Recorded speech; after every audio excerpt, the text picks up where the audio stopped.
if sin theta minus cos theta equal to 0, find the value of sin to the power 4 theta plus cos to the power 4 theta. sin theta minus cos theta যদি 0 হয় তাহলে sin theta equal to cos theta হবে, তাহলে sin theta by cos theta equal to কত হবে? 1 হবে। sin by cos মানে কি? tan, তাই tan theta equal to 1 হলো। 1 মানে আমরা কি জানি? 1 যদি হয় 1 মানে tan এর কত degree? tan 45 degree. Therefore theta equal to কত হবে? 45 ডিগ্রি। তার মানে থিটার ভ্যালুটা কত হবে? 45 ডিগ্রি।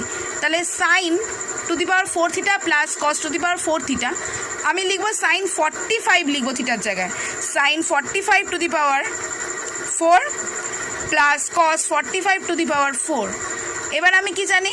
সাইন 45 আর কস 45 এর ভ্যালু কত? 1/√2। তাহলে 1/√2 to the power 4 plus 1/√2 to the power 4। 1/√2 to the power 4 করলে কত হবে? 1/√2 হোল স্কয়ার করলে 1/2, তাহলে 1/4 প্লাস